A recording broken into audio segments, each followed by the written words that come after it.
I call this meeting of the Hurst-Euless-Bedford Independent School District to order. Let the record show that a quorum of board members is present, that this meeting has been duly called, and that notice of this meeting has been posted in accordance with Texas Open Meeting Act, Texas Government Code, Chapter 551. Good evening, everybody. Welcome to our last board meeting of the summer. Tonight, the Board of Trustees meets in a called work session board meeting. The board welcomes and appreciates comments and input from the community. Open forum will be provided at each meeting to allow the public to address the board. There will be two open forums tonight. Open forum number 1 is to hear requests regarding agenda items only. Open forum number 2 is to hear requests or make comments regarding non-agenda items and will be heard at the end of the meeting. Those addressing the board are asked to limit their comments to 3 minutes per meeting. The speaker should identify his or her name, group affiliation if any, and make a brief presentation with an identified solution if one is sought. Remarks should be addressed to the board as a whole. Oral presentations may not include charges against any employee or board member by name. It is my responsibility to determine if a person addressing the board has attempted to resolve a concern informally or through the district's complaint policies. If not, the speaker will be directed to follow the appropriate policy. The board requests that all presentations be made in a courteous, respectful, and professional manner and asks that speakers monitor their own behavior. If you wish to speak during one of the open forums, please fill out one of the cards located on the table in the entry hall. Superintendent's comments? Yes, I've got a couple comments. In your packet today, you have some information, and it's titled Circle of Hope. That is a proposal put together by an organization, a couple of our former teachers, that was shared with Mr. Cargile, and he shared it with us. And we'll be taking a look at that in ELT. It is two of our former employees that would like to work with our truant department and this former counselor and social worker to get kids back into school and work with families. So we're going to take a look at that, and then I'll report back to you after we've had a chance to work with ELT and work with our truancy department. So I just wanted to share that with you. The other thing I have to take a moment, convocation. We had convocation the other day, and I just have to thank Deanne Hollander and her team.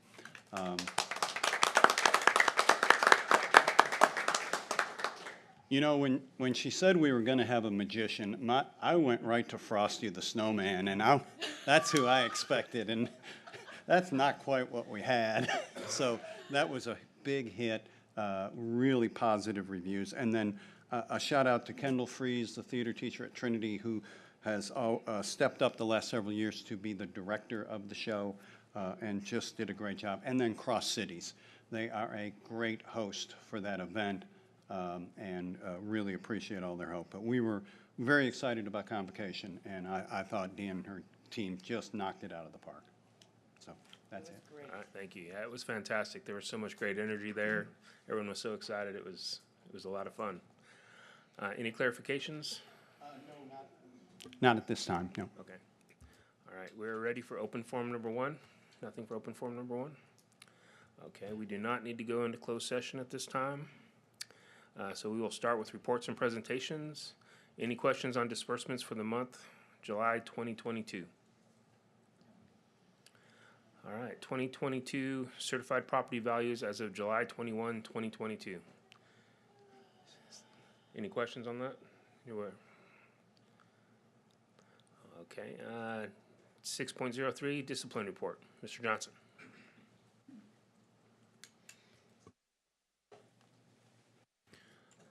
Welcome to the podium for the first time. Thank you very much. So, good evening. Dr. Harrington, President Romero. I'm here to provide you a student discipline update for our high schools. And so just to kind of get started, I'm going to give you a little bit of overall trend data. And in order to understand the data, it's important to understand that when you look at this data, one incident may involve more than one student, but then also in other cases, more than one student may account for multiple incidents. And so just keep that in mind as we go throughout this. For instance, on the one student, if a student is assigned SOS, which is our DAP, multiple times, then that student would count multiple times in the total number. So to start with, we talk about PEMS reportable. Our PEMS reportable codes, there is about 41 PEMS reportable codes that range from felonies all the way down to misdemeanors, and even to student code of conduct, which we call a Code 21. And that could be something as simple as insubordination and disrespect to a teacher and whatnot. And so looking at our district overall trend, we keep our data in two systems. Our first system that I'm reporting out of is what's called On Data Suite. And that is where we use our the On Data Suite data to actually do our PEM submission to TEA. Later, I'm going to talk about another system called Cognos, and that is the system where we track our local codes so that we can have a better understanding of what specific behaviors are happening. So as we know, throughout the state and throughout the country, students returned last year in person predominantly, and they struggled. They struggled with the new structure that was new to them because they hadn't been used to the structure from the COVID-19 shutdown. And so I just wanted to call out the fact that the most recent year that we can actually make any kind of comparisons to is actually the 18-19 year, and even in some cases the 17-18 school year. And so I want to call attention to the 8,000 versus the 21,000.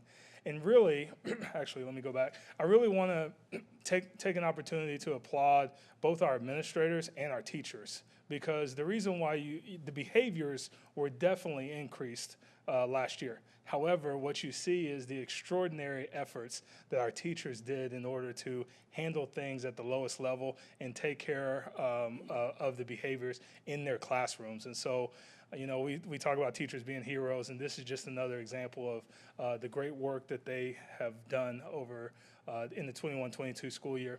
And so this is the exact same data that you saw in on the previous chart. It's just put into a graph form. And so just calling out that we were on track to have the highest number of discipline incidents when we shut down for the COVID-19 shutdown.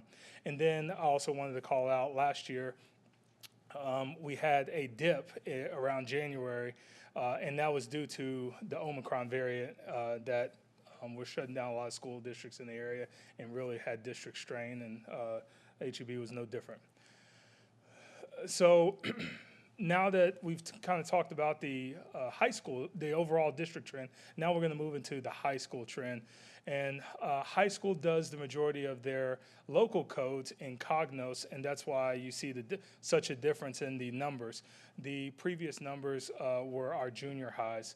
And so when you look at Bell, and then you look at Trinity, the comparison really goes back to 17-18, 18-19, and you see that slight increase with Bell, and you'll see some more data about that a little bit later. Same thing with Trinity. The most recent year you can compare with Trinity is actually the 17-18 school year, which they had 3 fewer incidents.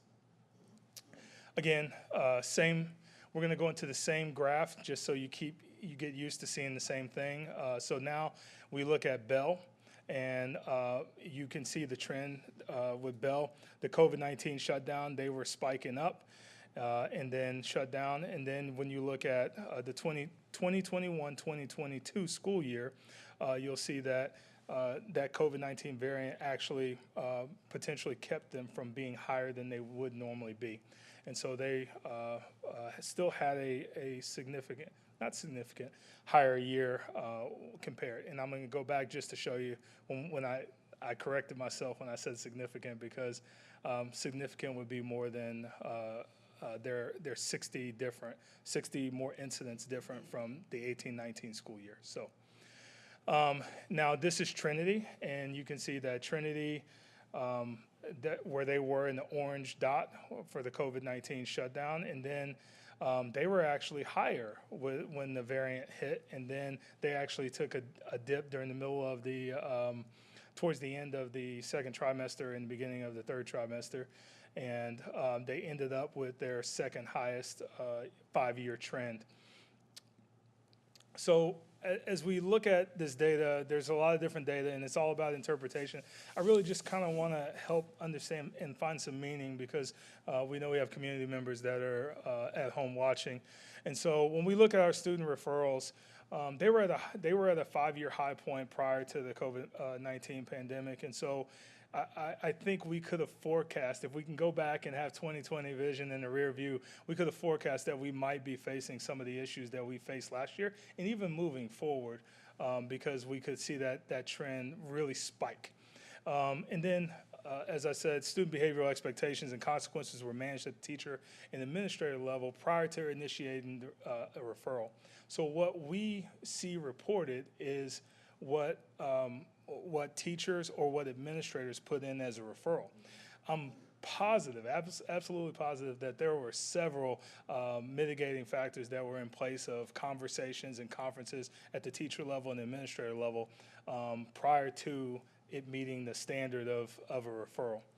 And so when we look at the local discipline codes, the high schools break things down, and I had some great conversations with our high school principals and our couple of our assistant principals, and what we found were there were some discrepancies in the way that we coded some things, and so I'll kind of talk about our action plan moving forward. And so, for instance, one of those discrepancies is you see the almost complete flip between tardy and class cut.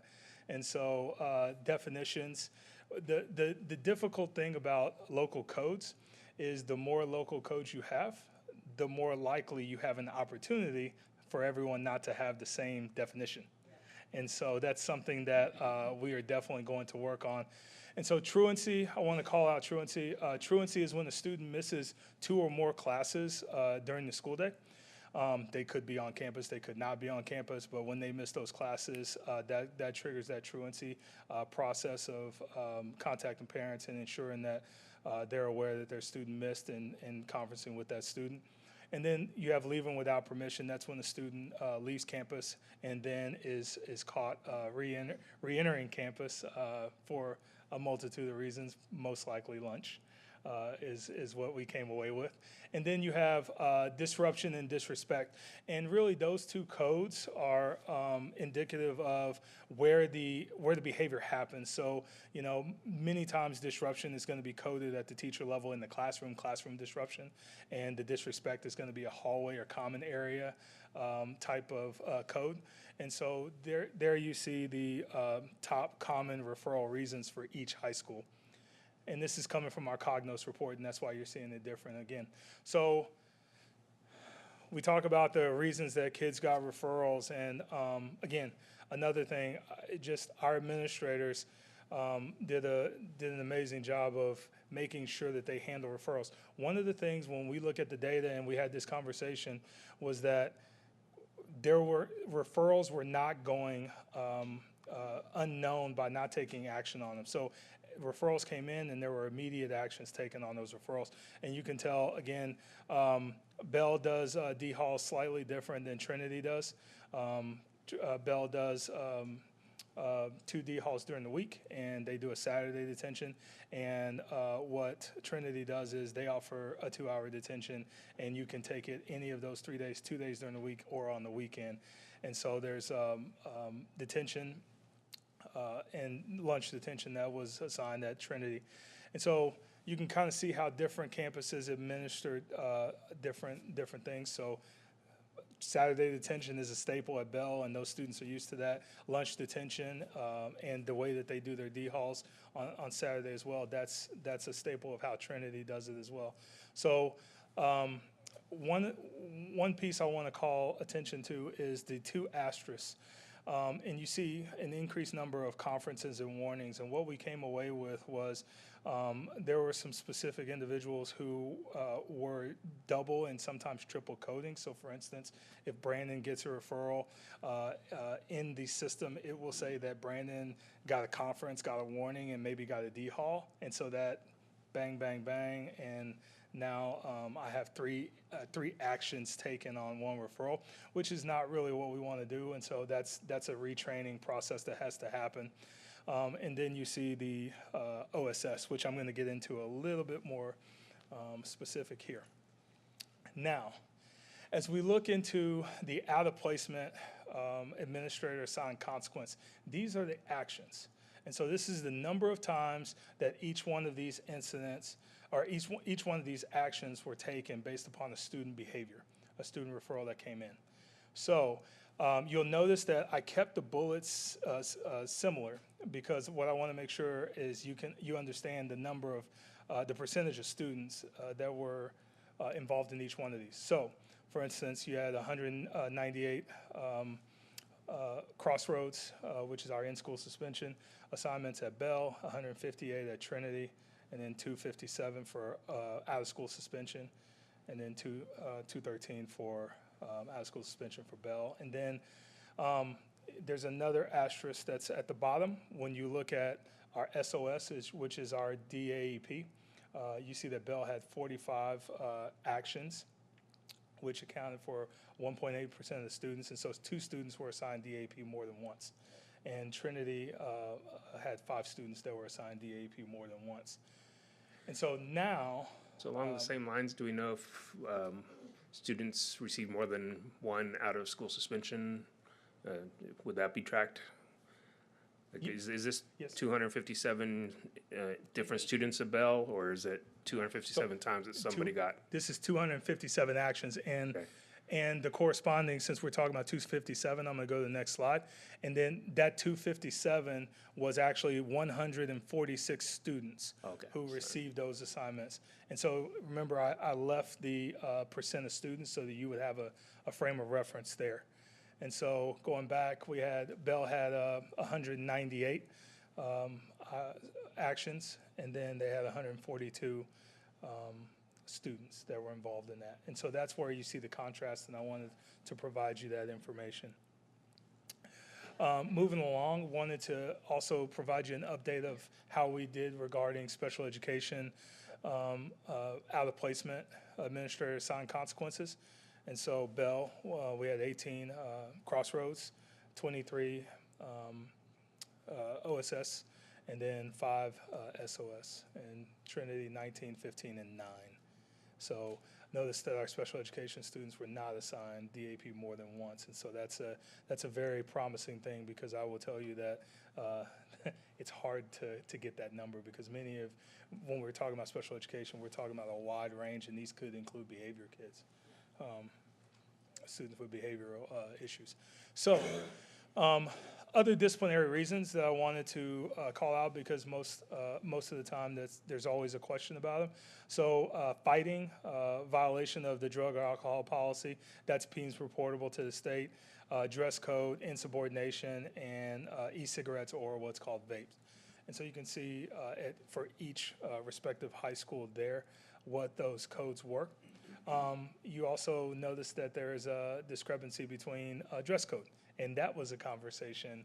That was what I was about to ask about. To me, that tells me that Trinity has some different rules that they're following compared to Bell, or that they're just more strict. Well, I mean, if you ask me off the top of my head, I would say Trinity is less strict, so that's what surprised me about that.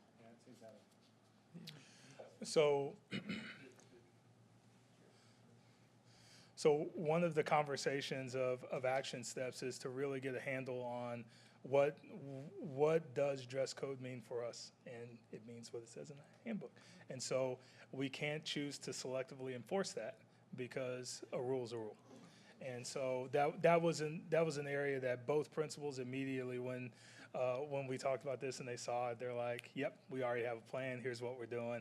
And again, I'm getting to that point next, which is action steps. So how do we go into 2022, 2023 school year and ensure that our campuses are safe and ensure that rules are followed and expectations are met? And so each principal is going to go through a process of retraining for the assistant principals and the staff to kind of hone in and ensure that we have common definitions on those local codes.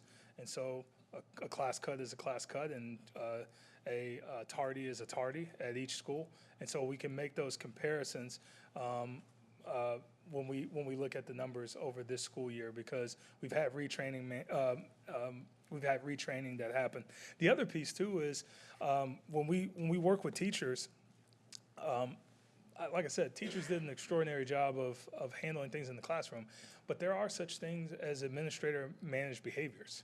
And so we want to make sure that teachers aren't handling more than they should be in the classroom, and that administrators are handling what they need to be handling. So we're making a clear line in the way that teachers put in referrals of what they can put in a referral for, so that we know the level of severity of what happened in the classroom. So teachers will be clear on what their referral codes are, and so will administrators what their referrals and action codes will be as well.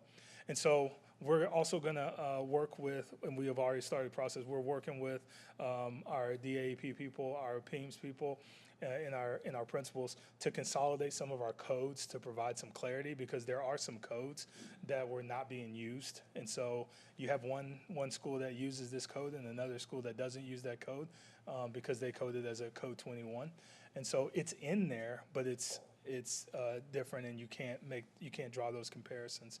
And so then the last thing that principals are really going to focus on is aggressively progress and monitoring of the discipline process. So we've developed an accountability check at the district level, so that we can ensure that accountability is happening and expectations are being delivered at the campus level. And so we have alignment, which was really easy, because the principals came in and they said, here's what we've already been working on. And being able to put the campuses together and share collaboratively what they're doing and what's going well and what they want to work on was a really great process.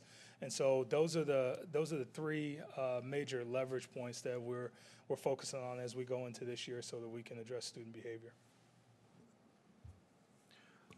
So, Mr. Johnson, Yes, let sir. me just clarify what I think you're saying. First off, thank you for this. This is really good. And you're getting to see this with fresh eyes, so that's awesome. Are you saying that you plan, and I don't want to put words in your mouth, you or Dr. Harrington, to make this more streamlined? Like in slide 17, they were very similar, but slide 12 and 13, they were slightly different, maybe because of the way they were coding things. Is that your objective in the future, to have them more in line? Yes, so that way when we look at the number of incidents overall on the campus, and then when we start comparing, is for instance, do we have more incidents of vaping happening on a particular campus? Now that's an example of something that it is what it is. But for instance, what is disrespect? Or what is, like I said, what is a class cut? And so when we're clear about what the definition of a class cut is, and when we're clear that only an administrator can put that in, then we don't have incidents where teachers might be able to put in class cut and they don't know any better because we haven't provided that explanation for them. Yes, ma'am. So school starts in 2 days. Have they already train the teachers and administrators, or are they going to train the teachers and administrators, and when will this all be implemented? Yes, so training started with their back to school when teachers first came back on contract, and it's planning to continue all the way through the month of September, because we got to frequently revisit it. And so especially as we start school and there's the hustle and bustle, we want to make sure that it's not lost, because this is a major important part of ensuring that we have safe and healthy and supportive campuses. I don't have any questions, just this was a very good report. I read over it a couple times. You did a great job presenting to us. So over the summer, as I was talking to teachers, their number one thing, either their concern last year or the reason that they've left teaching altogether, the majority of the teachers that talked to me was discipline. So I love that everything's going to kind of come back into one narrow road. And I would love to see the school year start off strong, like Dawn is asking that question, that from the get-go, the kids clearly understand this isn't a game anymore. We're past the COVID shutdown behaviors. And I really want the pressure to come off the teachers For me, the most important thing is that the teachers are in the classroom with kids who are ready to learn, and kids who are disruptive need to be dealt with and removed. That's my opinion. So, but this was a really good report, and I'm glad to hear that everything is kind of coming more onto one narrow road, and we're getting back to the way that things should be handled in the classroom. It's good. Brandon, I have several questions. Sir. As probably Mr. Harrington knows. I've been told that one of the assistant principals at Trinity never put anything on the computer of any referrals. Did you know that? No, sir, but I can definitely look into that. That skews all those numbers by 20%. Okay, the next thing, many teachers at Trinity said they don't send anybody to the office because nothing's done. So they quit sending them. That skews those numbers. Most of the women teachers not go in the bathrooms at Trinity because there's so much vaping going on that they can't even go into the restroom. You need to know that. I don't know if you know that or not. Many of the assistant principals said that many times when they had a kid, maybe in a fight or anything else, that AEP was full, and they took maybe anywhere from 1 to 6 days to get them into AEP. That's not acceptable. You know, when you're punished, you need to go that day. And if we need to hire extra teachers, we need to hire extra teachers. That's ridiculous. Did you know there were 15 policemen on Trinity's campus twice this year, and that 2 felony charges were filed against 2 kids? I did not. A lot of fighting going on. I also asked, when you get 3 tardies, Brandon, do you know what the punishment is for 3 tardies at Trinity? Conrad, do you know what the punishment is? No. You know what the punishment is for insubordination or misbehavior at Trinity? What's the punishment? It should be in the code of conduct, right? I'm asking them. It's not in the code of conduct. It's up to the assistant principals. It's discretionary. It depends on the kid and the situation. Insubordination, it depends on the teacher and how severe it is. Cussing, what's the punishment for cussing at Trinity? It used to be a ticket. We can't write tickets anymore. What's the punishment for vaping? Is it a Saturday D-Hall? Saturday D-Hall is not going to stop vaping, guys. I'm telling you. They're going to vape all day long if I get to go 2 hours on Saturday. That's ridiculous. What is it for fighting? Is it automatic 10 days? Is it 20 days? I kept thinking, you know, if fighting, which happened a bunch at Trinity, was 30 days of AEP, there wouldn't be any fighting. That's 6 football games. That's 12 basketball games. That's 2 concerts. But fighting may be 5 days. Well, that's nothing. They go get a holiday for 5 days and they come back. It's not going to stop it. I'm talking about consequences. Numbers are numbers. And you can do numbers and you put them any way you want to, but unless a kid knows the consequences more than he can handle, it's not going to stop what's happening at our schools. What's happening is the instruction's getting hurt. When you're disrupting class for 10 minutes every day, that's an hour a week of instruction we lose in class. And as a principal, when we've been principals, the most important thing is instruction. And to me, our district consequences are lacking the outcome. You know, threats, Andy, the one missing thing, D-halls. the one thing though is we've got to be consistent, and you know that's the thing too. And the consequences need to be consistent across the district. So the actions at one campus need to be similar, and that's what they're working on, ensuring that they are. And there are expectations, and we do have an expectation for vaping, and we have it's been very consistent over the years on fighting. As far as DAP, Crossroads at times can take a day or 2 to get a placement, but that's why a lot of times if there is a fight that requires a kid being off campus, he may be suspended pending going over to Crossroads. DAP, again, same thing. They'll get them in as soon as they can, but a delay of that nature, I'm not aware of that kind of delay. But you told me the rule. When I was principal, when you're in possession of drugs, it was 60 days. Now it's 15. All they do is get new customers. Well, actually, the data supports that. Now that we went to the 15 days that requires the drug and alcohol, we've had fewer repeat kids for those actions. But don't forget, teachers aren't sending them down anymore. Teachers Well, and have that's the given thing. up. We have to build confidence in the teachers. The system has to follow we have the processes in place and we have the system in place, and then we have to ensure that we do follow those. And that's the thing. And if that got away from us during the return from COVID, because behavior escalated, not just here, across the country, behavior escalated, but and I think they did a much better job of getting back to it. And we saw the reports from most campuses where they felt much better near the end of the school, that we had gotten through what we had to get through. And again, a lot of retraining of behaviors, because we weren't seeing what we had seen. Did every campus do it as well? Obviously not. But we have got to ensure that they know those expectations, and we've got to, if we have to go out and help, we have to make sure those expectations are consistent. That's the only way we're going to get back to, like you said, we've got to protect instructional time. I'm just saying, I'm not sure the consequences equal the offense. So if I may, just briefly, and I apologize, I'm not going to be able to remember all the But ones you should have that been up there listed. answering. Well- The rookie should have been sitting down. Well, that's why I'm here now. So a couple of things. One, I do want to point out, in terms of the fighting, we'll take Trinity since that's what you brought up specifically. We sent more discretionary placements to JJAEP this year than we've probably ever done in the district. I believe we sent 5, and I'm going to thank Steve and Joe for that. When we had those big incidences, if you recall the graph that Brandon showed you, in October we had a huge spike. We had several students who were well known to be doing quite a few things on and off campus. Those students, when that was brought to me, and it was brought to me immediately, we took immediate action and we removed those students for the remainder of the year, almost all of them. In addition to, we had 2 of those students go to DAP. When they acted up at DAP, we then did a discretionary placement.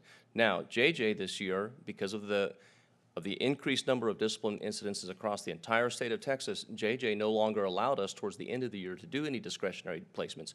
We would have done a few more, and while that's expensive, we took a hard stance on some of the behavior. If you also notice, no argument, there were fights at Trinity. We are very aware of that, and we've handled those. But if you do notice, they went down after that spike in October. Now, we still had 1 or 2 big ones, that big fight that happened. But let me be clear, there were people on duty, there were teachers that were immediately there, the SRO was present, but when you have a large group of students go into a brawl, it's a very difficult thing to do. And so, of course, we had more police presence. Again, not happy that it happened, not happy that it should have happened. However, there was immediate action, and many of those students were suspended. In addition, when we have students who have fight, almost always they're going 3 days of out-of-school suspension for multiple reasons. One, it removes them off campus, it keeps them from seeing one another, and then they start their crossroads placement. And that does vary depending on the incident, because there are 6 factors that we have to consider when students fight. And so part of that is, did they have any disciplinary setting before? Are they special ed? Was there mitigating circumstances? Was self-defense involved? Who started it? All of those things we have to take into play. So sometimes punishment is fair, but not equal. Now, back to Trinity specifically, we've had multiple meetings this year, and I will say that the principal has taken the time to survey the entire staff prior to school to outline the most important things. The survey was robust, and I believe he got almost 90 teachers to respond to that. Part of that has also been, now that we've gotten that data, to determine what are their fears, what should consequences and punishment look like. He's then putting an action plan in place, which Brandon and I are both overseeing and watching and holding accountable. And so what is important is, as Brandon has outlined, certainly by us bringing the data because of the questions that you've asked, we've been able to determine there's some inconsistency. But with that inconsistency, we're going to put a plan in place that ensures more consistency. And I totally agree with you. The number of times that a teacher has to send a kid to the office for disrespect, for disruption, those need to be handled. And I will tell you, Brandon's going to make sure that that is accountable, because the data that you've asked for has supported we've got to tighten it down. On the flip side, last thing that I want to say, and Brandon brought this up, dress code specifically. Last year, we had to pick our battles. We didn't have kids for almost a year and a half, and let's be very honest, Euless and Trinity are the 2 campuses that suffered almost the most from lesser participation. They ran at 50% for a large portion of the year. We have some tough pockets of neighborhoods that those kids are coming from. This is not excuses. But I'm going to say we erred on dress code a little bit. Do we send a kid out of school who hasn't been here for a year and a half, or do we keep him in class? And I understand that that was in conflict with some of our teachers, and we've got to correct that this year. Just like you said, Don, it's time to get back to it. But we had to pick some things. There were some behaviors that normally would have gotten a harder consequence, but our kids hadn't been here, and the first semester, or trimester, I should say, our kids were pretty bad across the district. And that's a broad statement and a generalization. But as the campuses began to pull back in, make parent contact, get our kids back into the system, I do feel confident with Brandon's guidance and my oversight that we're going to see an improvement in behavior. And I think we need to look at this report every year. I mean, I think it's great information. And so we are committed, Andy, to making sure that our teachers feel supported. And then an expectation, and I'll be very clear, if a kid goes to the office, there better be a consequence. If the child's given due process and we find that what they said or did in fact happened, we're going to give a consequence, and it's going to be better. I 100% agree with you. I just want to remind you that last year is a bit of an anomaly, and we have a lot of kids in social and emotional distress. And so I just want that to always be at the forefront of our minds as we move forward this year. But we have a plan in place. Since we'll have a plan in place, instead of yearly, can we do more often reporting on that? Absolutely. If we need to for the next, this year, we can bring a quarterly report or 6 weeks or 9 weeks. I think that would be a good idea to track that data. And that also, to be honest, helps everybody stay accountable, and we're looking at the numbers. But I think it's important, as Brandon stated, we've got to make sure we're looking at apples to apples and getting some of that common language and using those local codes consistently. I think that will help us so that we know, Andy, we can dial it down, and we can look at it at the AP level. Okay, what I look at, if you make the punishment tough enough, will it prevent the action? And Andy, having been a principal and an administrator for 14 years, I would totally agree with that statement. The only thing I'm going to say to that is times have changed, and the last 3 years is something that none of us in this room have ever dealt with, and I know that our teachers don't know how to necessarily deal with it. Our principals are learning. However, our job is to do exactly what you want us to do, is find out the right remedy so that we keep kids in class, teachers are teaching, and our administrators are holding kids accountable. Yeah. And I 100% believe we can get there. And this year, we're going to recalibrate, and that's what we have to do. We've got to recalibrate from the last 3 years. You're spot on.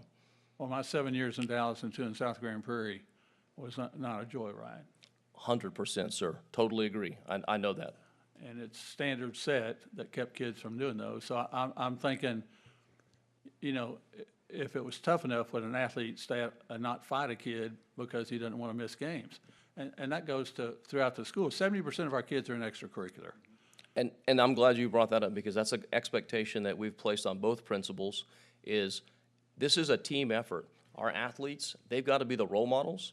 Our student council and ambassadors have got to be setting the trend. And you know the old saying, as your football team goes, your school goes. I believe if we have tighter guidelines across the board, we'll see that positive behavior and that net effect. And the other thing is, we've got kids now who have been in school for the last full year, so our rising sophomores know what it's supposed to be like. Our seniors had 3 years of disruption. Yeah. They didn't have rules, and they weren't even around. So what I will say is, each year that our kids come back and they've been in school for a whole year, I think that automatically is going to improve, because I know our junior highs are holding kids super accountable. You know that. Yeah. And so our high schools will too. And Randy's brought in some new changes and processes, and he's going to do a great job there. And Mike is going to do the same thing. Okay, End of story. while you're at the microphone, I'm going to take advantage of it. What is our active shooter policy? I think we'd like to know that, since we've gone through training and everything. What's the HEB active shooter policy? Andy, I'm not going to be able to sit and walk through that with you at this moment. I am not able to answer that in detail for you right in front of you. But I'm happy. I know that Dan is working hard, and we had multiple active shooter trainings done in the district this week, but he's only been here 2 weeks, but I promise you we'll get that for you. Okay. Can I just ask one quick question about the kids that go to ISS and OSS? I love all this conversation about holding kids accountable, setting the expectation and holding them accountable. But we also have to teach them how to not do it again. And are those kinds of conversations happening when they're in ISS and OSS? So I was just going to provide you a little anecdotal update. As we were in our meeting, one of the bright spots for me was I kept asking to make sure I got it right. I asked Ray Fuller, I said, so how many of the kids that went to ISS and OSS actually were suspended at Crossroads or SOS? And he said, few and far between. And I said, you've got to be kidding me. He said, no, those once they get their consequence, they are able to, they don't complete because they have a point system. So they have to start over and they don't get their points for that day. And the points are enough to deter the students to behave the way that they should behave. And I just thought that that's a highlight of our DAP program, because the recidivism rate within DAP is typically high, no matter where you go. And so I think that they're doing a fantastic job over there. But I also wanted to, you mentioned SRO, I also wanted to take the opportunity to let you know that we have a new SRO that is actually a Trinity grad, one of our own at Trinity. And so as part of this reset and increased accountability, so that we can ensure that students and staff are safe, he's going to be heavily involved in that piece as well. So I wanted to give you those two pieces of information. Yeah, I was going to mention that myself if you didn't. I talked to him today, I saw him today. and he is, I think, just what is needed at this time, because he's a Trinity grad and he was in football and he's, you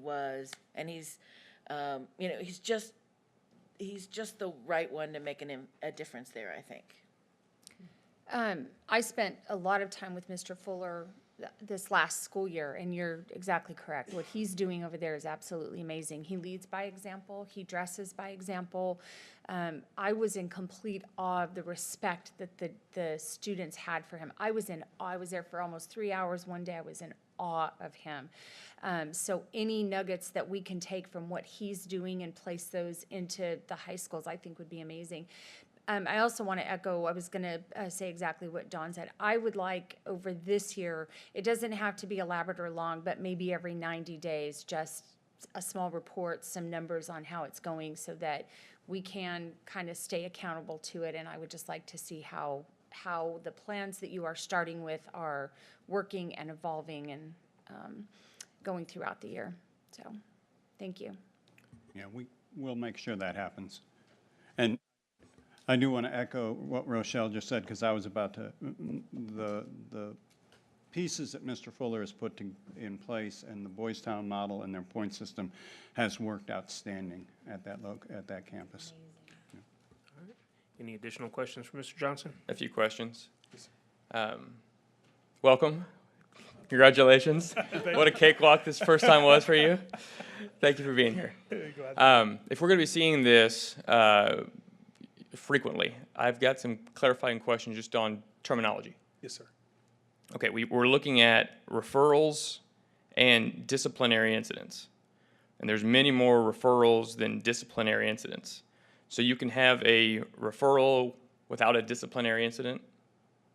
No, so we're two different systems. So the number of referrals, a referral is an incident. And so Okay. when we were on data suite, we were looking at PEEMs and code 21s predominantly. Okay, so then if you have to have a disciplinary incident to have a referral. So the referral numbers included was the entire district, right? Not just the high schools? No, hang on. So would you go to slide 12?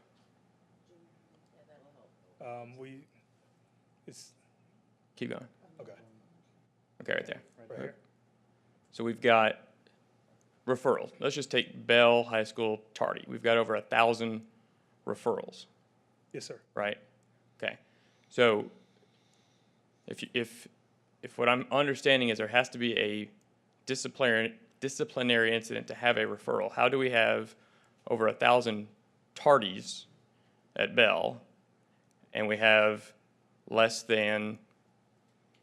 288 disciplinary incidents at Bell? Okay. At Bell, so our total number of disciplinary incidents in Cognos was 2,624. And so of that 2,624, 1,050 were tardies. Okay, then go to slide 7. What is the 288 number? The 288 is what is in our PEEMS reportable. You tell me when to stop. I'm not sure. Oh, keep going. Go this way? Right here? Yes. Okay, so these are PEMS reportable. So our high schools code many of our actions into our local codes. Okay, and then there are local codes that are not PEMS reportable, and some of them are, but not all of them are. And then we have our PEMS reportable codes, which PEMS reportable codes are 41 codes, which predominantly turn out as code 21. So we So don't have what- to report truancies to the state. Correct. So what is captured within the PEMS reportable codes that make up the 288, and what's not captured in the PEMS reportable code that makes up the larger number? Okay, so our PEMS reportable codes include our Title V felonies, which are homicide, severe act, penal codes. We do not have a lot of those, but predominantly, as I was saying, we have our drugs, our vape, our alcohol, and marijuana. We have fighting is included in there, as well as predominantly, like I said, Code 21, which is any violation of the student code of conduct. Let me jump in 1 second. So you're going to code the actual what happened. It was a fight. It was insubordination. It was drugs. And then there's a consequence, and that has a code. So the local codes are 100s, and that's your detentions and Saturday schools.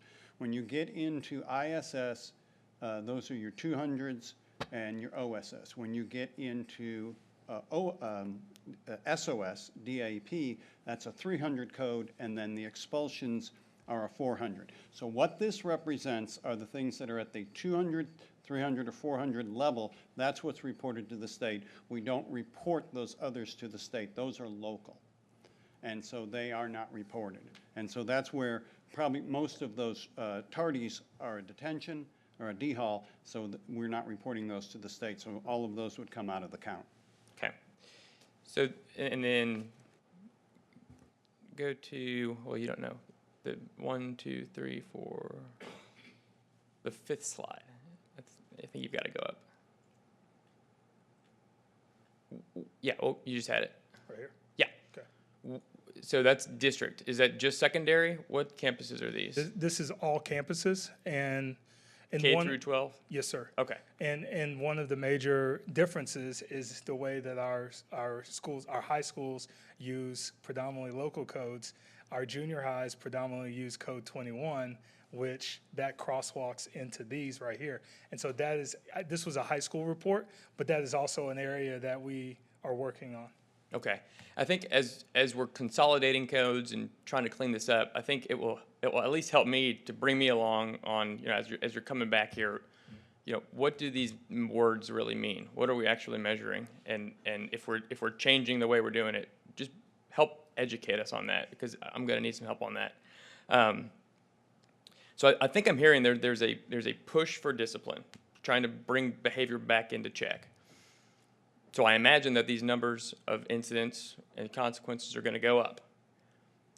Does that signal that the behavior is getting worse? No. And then when they start coming down, does that signal that the behavior is getting better? No. I think these are great numbers, but I don't think it's a true representation of the behavior. How do we measure that? I think everybody has a sense of what it is on each campus. Is there a way to truly measure that? Or is this the best we can do? We can definitely come up with additional ways that would take the data and also provide other data points as well. I think that's a great point.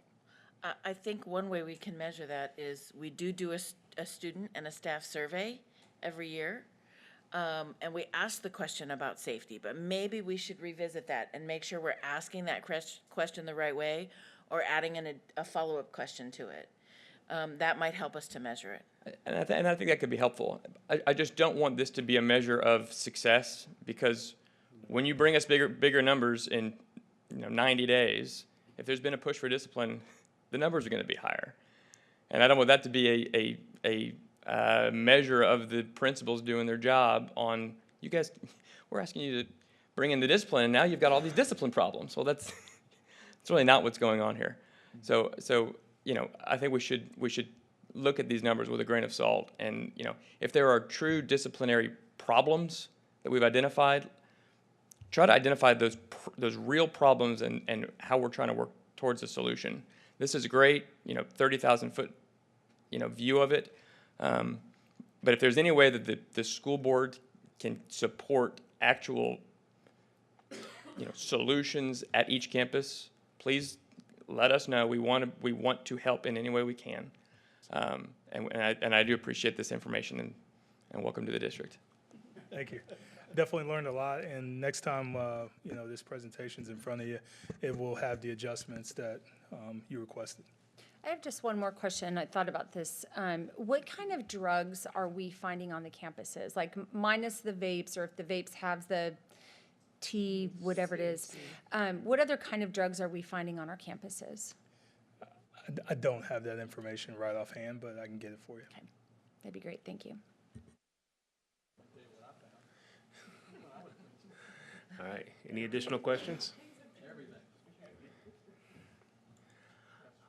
All right, thank you, sir. All right, 6.04 LD Bell High School and Trinity High School baseball facilities. Mr. Minor.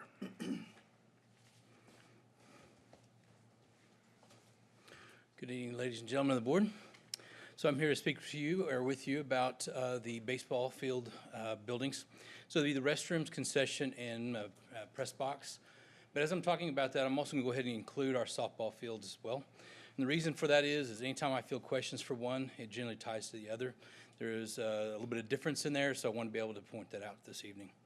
Number one, we start off in 1989. The district built these buildings. Basically, essentially what you see now is what they were. We have done very minimal, changes. So they've been updated, painted, ceilings, that kind of type of work, but nothing really of any significance to the floor plan, anything like that, at the baseball fields. So that's happened in 1989. 1990, this American Disabilities Act was signed into effect. And then in 1991, the later adopted construction code that would also then regulate and ensure that we did build our facilities to meet the American Disabilities Act was adopted in 1991. Now, in 1994, we built basically the same floor plan for the softball fields, but they at that time had to comply with the 1991 code. So as they built those, took the floor plan, and so if you look at it, they look kind of lopsided as you go by or you've ever been inside those. They're lopsided because they met that code, which required more restroom space and such to be over there. So in 1994, when we completed that, the difference would be this. So if you look at the baseball fields, the men's, there's 2 restrooms. In the men's, you have 2 toilets, or I'm sorry, 1 toilet, 1 urinal, 1 lavatory. And in the women's, you have 2 toilets and a lavatory. But when they came in 1994, they expanded that, and so that space obviously grew to 4 toilets in the restrooms for women, 2 lavatories, and then the men's had 2 lavatories, 2 urinals, and 2 toilets. Now, as having said that, the reason you have that is you have to have a lavatory and a toilet and a urinal for the men's to be able to meet that compliance, and so that's why those. Yes. Yes. I'm sorry. My wife does the same thing. She says, just speak in normal terms. Okay.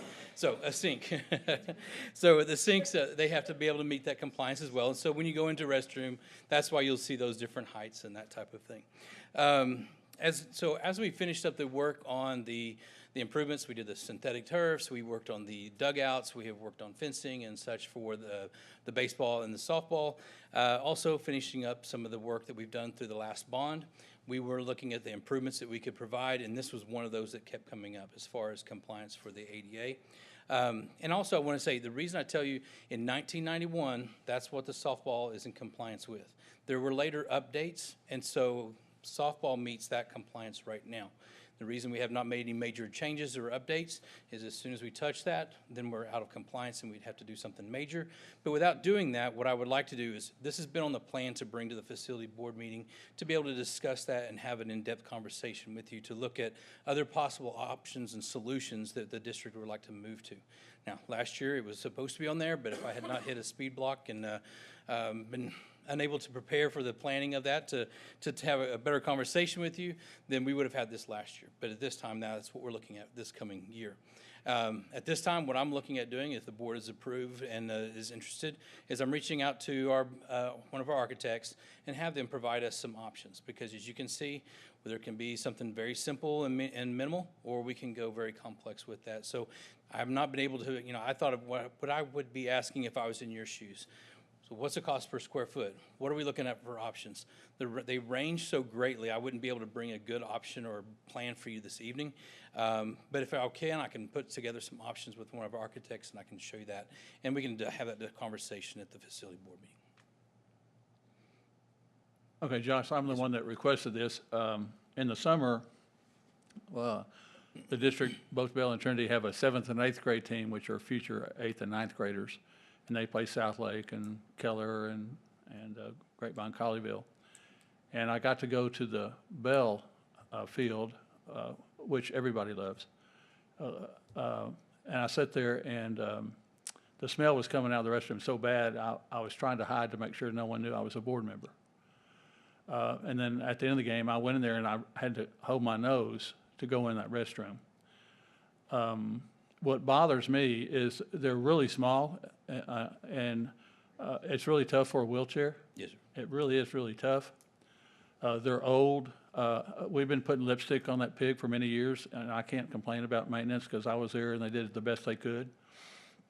But what really bothered me is I live close to that field, and I pass there on Wednesday in the summer, and they're playing baseball Wednesday, Thursday, Friday, Saturday, and Sunday, all summer. In fact, I think both schools put $50,000 into our fund balance for rental. I was at a practice at Trinity, and there was a game after us in a tournament, and one was from San Antonio, and one was from Midland, and I talked to their coaches, and they were complimenting our field, and I was thinking, wait till you get to the restrooms. A porta potty would be better. They're just horrible. So I was thinking, and I've been to so many activities, I was thinking as many people went to those summer games in the summer over those 5 days every weekend from all over the state, probably as many who went to Pennington or to our auditoriums. And I kept thinking, if it was in our auditorium or Pennington Field, we'd fix it tomorrow because it's embarrassing our district. I mean, everyone that comes from all those other cities go to that restroom. And it's just horrible.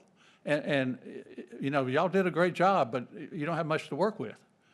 And so I wanted to bring it up. Do we do it in a bond? Do we do it with our general fund? Give us a plan. Come to us. The sooner the better. They're horrendous. They put a black eye on our district throughout the state. And you can go. And now that school started, they won't be playing as much. But in the summer, it'll be 110. They're playing.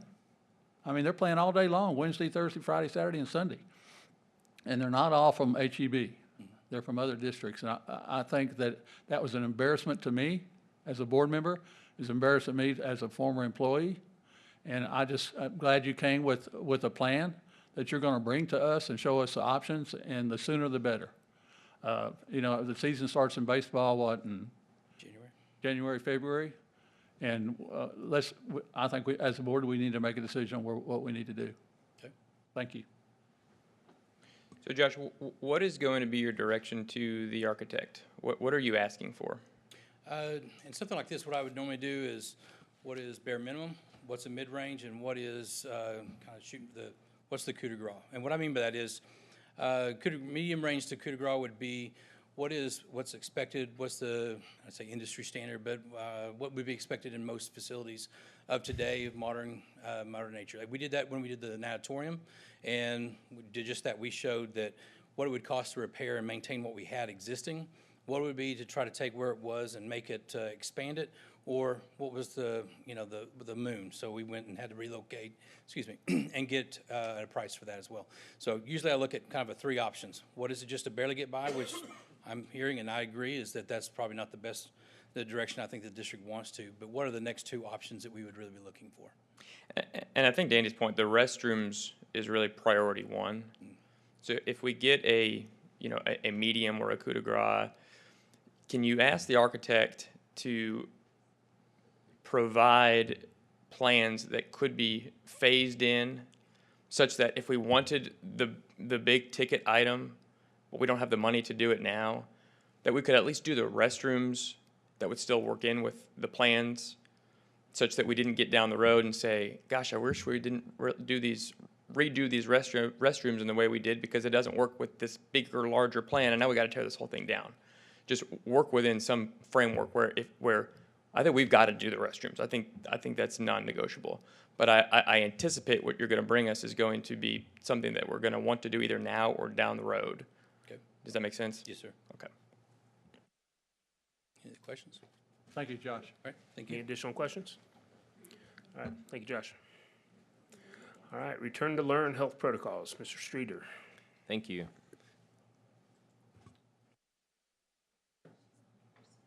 What's it? Oh, that's not mine.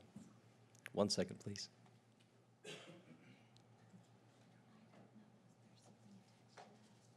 Yeah.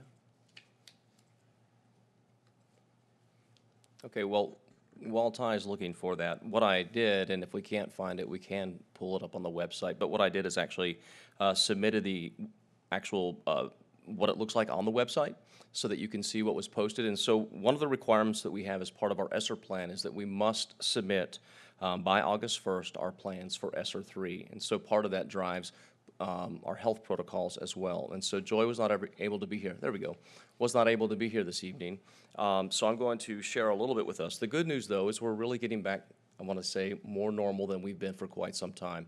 And I will say this, we posted this on the 28th, and then, of course, August 1st, after it was posted, TEA came out with some new guidance and guidelines. So what I do want to say is there's only really yeah, of course, and we joked about it when we did this. We knew that would happen, but we did. We said we're going to post it and they'll change it, and they did. The good news, though, is I think the changes that they've made are quite positive. And so what will happen is when Joy gets back tomorrow, she and I will sit down. We'll go through, since she is the director of nursing, and make sure that she's in agreement, which I'm pretty confident we will be. We will make those minor changes, and I'll show you where those are in just a moment. So if you were to go to our website, let me see if I can run this from here. You would come to this, and it's on the front page, and it's in the lower left. It's one of our buttons, and you're able to push that, and it takes you straight to our Return to Learn plan. And there are a lot of links on here that it will take you to additional areas for parents and staff. And so really the CDC recommendation, we go over that, communicable disease, and what we've really tried to do is move COVID into just like we've done with flu or any other illness or sickness. There's just some good protocols that we want to follow, and part of those are washing your hands. And so we talk about what that means to wash your hands, and we have our teachers this year and our principals encouraging these to be taught to our students. We actually have some videos that we can demonstrate for our younger students as to what that means, and it's in Spanish and English, what it means to fight germs. And so this is actually a very interactive website. We also have a video on how do you cough, and cough into your arm and cover your mouth when you do cough. And so again, we've tried to make it so that people can go to this site and find all the information they need. But what I really want to highlight, and of course any questions as we go along, please feel free. But the protocol for a positive COVID-19 case, I think that's part of the information that most people want to know. So in short, what we have right now is that if you are a student and you test positive, then you would currently, as written on the website, it would be 10 days. You would have to be symptom-free, fever-free to return to school. However, the new TEA guidelines are, as long as you're fever-free, symptom-free, you can return after 5 days, which is a big difference, and that's also what we're doing for staff. The reason that TEA and other medical facilities had recommended the 10 days is that students could be fever-free and or symptom-free after 5 days, but we don't have a mask mandate, so you couldn't have students wear a mask unless they chose to do so. So that would potentially encourage the spread of COVID. However, it looks like we're changing that, and that's going to be the recommendation of DPHS as well as TEA. So again, if a student shows signs or symptoms, has a fever, and let's say they're at school, then they would go to the nurse's office. The nurse will isolate them. They'll put on a mask if they choose to. We have those available, as well as hand sanitizer at all of our campuses. Parent comes and picks the kid up. They get a COVID test, and then if they're positive, they stay home, currently for 10, but I think that will change to 5 days very quickly. Our staff, it's the same thing. They have a 5 days.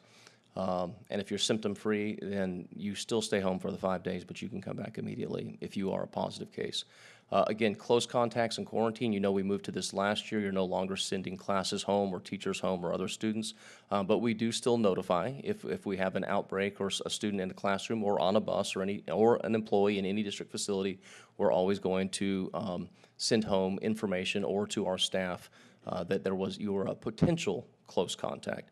But again, no one has to quarantine. You still come to work or school, and again, monitor your own symptoms. Cleaning and sanitation, very similar to what we did last year. Obviously, we're going to continue to clean as the guidelines suggest. If we do have a case on any campus or in any district facility, there is additional cleaning that takes place. We're still cleaning our buses. We're still wiping down tables and wiping down desks. Obviously, that's happening more now in the evenings because of our shortage of custodians. However, we are still following all the protocols. Transportation, I mentioned that. And then again, visitors, we are allowing visitors, but we're going to ask them to sign in. And also, if they have had COVID and have not been symptom-free for 10 days, we would ask that they please return when they're healthier. And then that really covers the summation of the health protocols. The other part of that is just the SRPs that we're required to post on our website. I know that's a very brief overview, but I'm very happy to answer any questions. And if I can't, I'll make sure that Joy includes it in her Friday update if it's beyond my technical skills. Okay.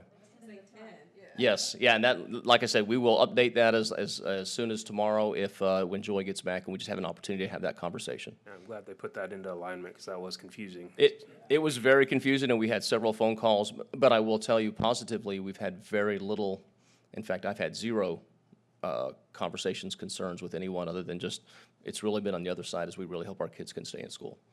So, any additional information I can try and provide for you this evening? Are we going to have a online COVID dashboard again? No, sir, we're not going to be reporting daily or weekly cases. We are going to have a place, and Nielsen was working on that today, that will take you directly to Tarrant County and other state that will show you the overall trends for the area and the county, but not necessarily specifically to our school district. Are we still going to be tracking it internally?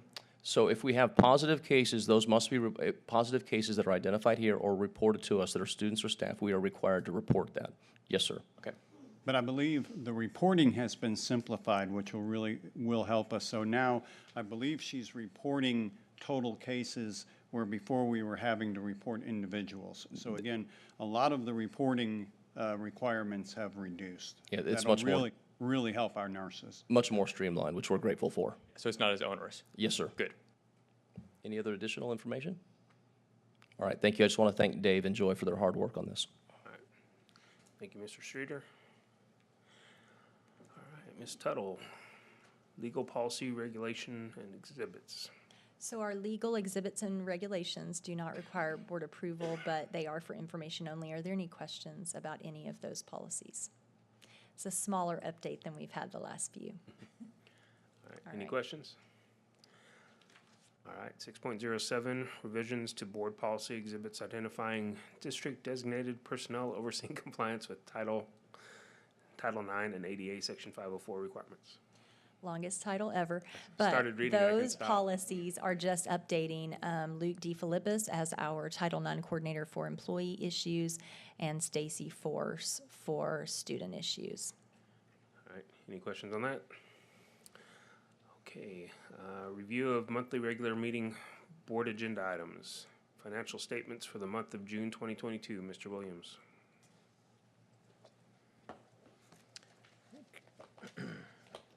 Good evening, and as you're aware, we're winding down our year. We're getting close to the end of our fiscal year, which is August 31st. So we're going to look tonight at the financial statements ended June 30th, 2022. The general fund, we have a fund balance of $184,229,848. That represents revenues over expenditures of $41,360,506. As of June the 30th, we were at 70.7% of our budget, as you can see up there, kind of in the middle to the right.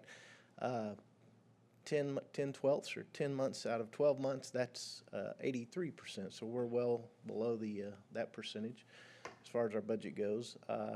Overall, our expenditures are slightly down due to the payroll reclassification to ESSER. I've said that every month for the last 3 or 4 months. Broken record. But in all, everything is tracking very normally for the general fund. We have hit our tax collection budget number for the year. Janice informed me today it's not reflected on this report for June, but it will be in July. So we're doing well there. As I've said before, we'll only have to make an adjustment for state revenue due to our lower enrollment than what we had budgeted for the last year. But again, we'll be fine there as we will make that up in other areas. Moving on to the wrestler report. You can reference that on page 7 of your detailed financials. Payroll of $122,355,316 for the period is currently at 86%. As you know, that typically runs 87, sometimes 88%. But like I say, those ESSER 2 funds are skewing those numbers just a little bit this year, as well as the utility number of $3,684,217. That's at 3%. It typically runs about 2%. Instructional supplies at $2,143,935. That's typically at 1%, but it is running. It's skewed also because of those reclassification of those ESSER funds. So, but still doing very well, right where we should be. Food service fund, we have a fund balance of $11,183,298. That represents revenues over expenditures of $4,800,952. As of 6/30, that they were at 80.17% of the budget. Again, that's below the 83% for this time of year. And that fund's tracking it's doing very well, very well. Debt service fund. We have a fund balance of $44,042,402. That represents revenues over expenditures of $31,061,725. We've made our first debt payment, obviously, back in February. We will make our last debt payment for the year this week because those are due on August the 15th, which is quickly coming up. So and again, we have hit our debt service collection number for the year, so that fund is tracking as expected as well. Pre-K, CK, fund balance of $208,472. That represents revenues over expenditures of $188,456. Again, that fund as of 6/30 is at 83.94%. It's running really close to that. And since the year's over, we're good there, so we're in good shape. So program's doing well. Special revenue funds, of course, you know, this makes up multiple funds that we group into one report. These funds are self-sufficient, as we talk about every month. What we spend is what we get. What we get is what we spend, and then what we don't spend, it rolls forward to the following years, because these typically are multi-year funds. The $520,000 deficit is mainly, again, tagged onto that ESSER 2 fund, payroll reclassification, most of it, and then TEA was not submitted to TEA until the June close for state reporting matching purposes, so it kind of skews those numbers. Expenditures, again, well below the 83% at 45.43%. Next. Campus Activity Fund, $2,858,296. That represents revenues over expenditures of $84,223. Again, as the school year is over, this fund is relatively quiet and dormant at this time, but it is tracking very well as it's expected to.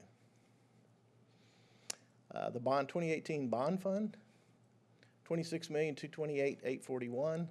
That represents expenditures over revenues of $7,045,675. As you know, we don't, unless we issue bonds, there is no revenue coming into that fund, so it's only expenditures going out. We get some revenue from interest collections, but not much. It is getting better, though, the interest collections, a little bit. Most of these funds are currently being for finishing up and paying the retainages on the completed projects, which are just about all done. And then, of course, whatever's left over from this, we are going to pour into Bel Air Elementary rebuild. And the locally defined capital projects fund, $46,784,147. Again, that's another fund that expenditures are greater than revenue, $1,647,138. And we did put some money back into that fund this last board meeting, so those numbers did change a little bit. And most of these funds are currently being used for the transition center, which if you've been out back, you can see that they've got it fenced off and they're working, doing that. And then the other projects as were approved at the November facility meeting. So, any questions on that? All right, any questions on the financial presentation? All right, transportation bus purchase. Any questions on the bus purchase? Are those replacement or new ones? For more kids? Hey, Brian, come on up to the mic, please. I haven't seen you in a while. Where you been? That way they can catch you on the screen. He only comes once a year when he wants a bus. So, yeah, we're just adding to the fleet on those buses. How big? We'll rotate some of the older buses down, and those buses will become new route buses. Some of the higher mileage. How big? One is 54 and one's 77. So on the special need buses, I'm trying to buy, because of the number of special needs students that we have, when I first got here, a lot of our buses were smaller. So over the last 5 years, every time I buy a sped bus, I buy a 54-passenger bus, usually with a wheelchair lift on it. Because I was kind of limited on wheelchair transportation in the first year, and now I can pretty much, wherever there's a wheelchair on the course of a route, I can stop and pick it up, so. So the quotes say that we'll get it between 60 and 180 days. Have we gotten any indication whether it's closer to 60 or whether it's closer to 180? Just depends, and that's kind of why we're doing it a little bit early today, is so we can go ahead and get a jump on it, because everything is delayed. So hopefully with these buses that we buy, they're called stock buses, so when you order buses, there's a couple of ways to do that. We can kind of spec them the way we would want them to be. They would be a little bit more expensive. And then they sell what they call a stock bus, which is a pretty well built bus. And then they just build so many of those and put them on the ground. So sometimes I have advantage of just trying to buy those and get them quicker than trying to specify one something that I would want. But these buses are good enough, and they have everything that we could use on them, and they're a little bit less than speccing them out ourselves. So, but hopefully they'll be here ASAP. So. How many drivers are you short? Well, that's about a week ago, I was doing good. And then this last week, they started to fall out. And so as of right now, I've got 3 regular routes that are open. And then I've got 2 sped routes that I was going to add, but I was delayed on adding those onto the routes. And so as far as the routes go on the first day, they'll all be covered. But I still need to add about 5 more drivers. Now, what's saving us is we're creating drivers from our monitors, because we can actually do the CDL written test and the driving test there at transportation. So we do that for the coaches, and we do it for our own people. And so the only thing they have to go to DPS for is to get their actual license. So we probably over the last 3 years have created about 20+ drivers from our own monitor pool and then replace them. So, yeah. All right. All right, thank you for that. Purchase of the Cisco Flex phone licensing. Any questions on that license? All right, FRP 22-14, Administrative and Instructional Contract Educational Services. Any questions on this FRP? 7.04, Extension of Property and Casual Insurance Award. Any questions on the insurance increase? All right, PSAT SAT exam cost. Mr. Streeter? Yes, just briefly, I believe when you look at that board, the summary, what it should have said is a maximum of 110,000, and the actual purchase 105,000. And the reason that we're asking no more than 110,000 is just in case we have new students that show up or additional tests that must be purchased. So those two numbers should have been reversed. We apologize for that error. Yeah, it should have been confusing, and yes, and it was just those two numbers got reversed when they were entered. So any additional questions to that? So it's the 105,000 and some changes. Yes, ma'am, absolutely. So has the number changed between 2019 and 2021? And I know it probably fell during COVID, but You know what, Andy, let me look at that. I didn't look at what 1920 was, but I'll check in with Gail and see what our number of testers were. Now, obviously, we may not know all of our testers right now, but we can look at that trend out. I'll get that for you. Yes, the 18, 19. Yeah, I'll go back and take a peek at 2 or 3 before COVID. Right, but our numbers certainly have gone up since we did school-wide testing. It's been a huge hit and very good for our district. Yes, sir. Thank you. Yeah, are there any people who are saying, I don't need to take it because my college isn't requiring it now, or? You know, I haven't heard that yet. We had incredible participation. What I'll try to find out with Andy's question is what was our percentage of students that were juniors that took it, and get that for you for the SAT. I don't know, I keep hearing it both. Yes, they're definitely, and I'll be curious to see to that note over the next year or two if we continue to see that trend, or if colleges kind of go back to, no, we're going to require the SAT. But certainly during COVID, a lot of schools waived that. Yeah. Thank you. Okay, revisions of localized policy, TASB Board Policy Update 119. Okay, any questions? All right, thank you, Ms. Tuttle. Okay, we have some action items. 8.01, consider approval of designation of employee to calculate and prepare tax rate, and approval of notice of public meeting to discuss budget and proposed tax rate for 2022-2023. Okay, let's start with the easy part first. The first part of that you haven't probably seen before is the designation of an employee to calculate the tax rate. Linebarger attorneys who do the truth and taxation software and do all that stuff, what they recommend, and this is all new since House Bill 3, is that the board each and every year designate an employee of the district or an officer. You have to have a designated officer to calculate the tax rate. So first part of that is asking the board to designate me as the chief financial officer, that employee, to do that calculation. The second part is a little bit more complicated. Now, what you do see every year is this time of year, we bring a notice to be published in the paper, because we are required to put a notice in the paper at least 10 days before the budget hearing, indicating all the pieces and parts that go,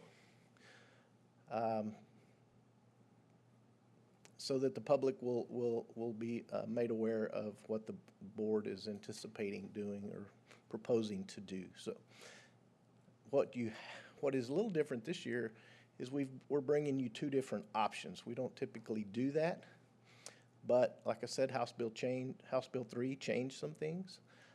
In the past, we did not have to include the debt service or the interest and sinking fund service as part of that calculation in figuring the truth and taxation calculation and figuring up what is now called the voter approval tax rate. You're more familiar with it as being called the rollback rate. That's what they used to call it. Now it's a VATR, or a voter approval tax rate. So in running through those calculations, let me back up a second. Our financial advisor, Hilltop Securities, in the interest of maintaining as much bonding capacity as we can moving forward, if we decide to have a bond election at some point in the future, they're advising the district, as being in the best interest of the district, that we hold our INS tax rate where we can. Now let me back up to the calculation. So when I run the calculations, which the M&O tax rate is basically, it's set by the state. We have no control over that. They tell us what it can be. We get to add our 5 golden pennies, and that's what the rate is. That goes into the calculation. The other thing that goes into the calculation is of course, the values, all those things, and now your debt service budget goes into that calculation. That's where it was skewing our VATR number. With our typical debt service budget to pay our principals and interest, we were coming up a little bit short to be able to maintain our voter approval, or our INS rate, keeping it below the voter approval tax rate.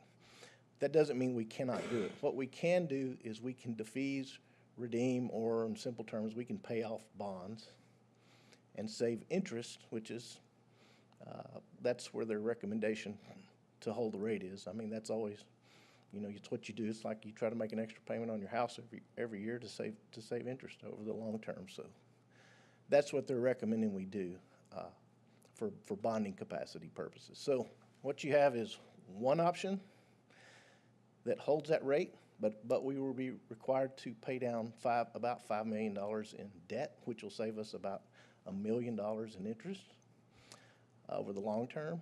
Or if we don't want to do that, then we can publish the notice with the lower VATR Vader, which will then that's the most we could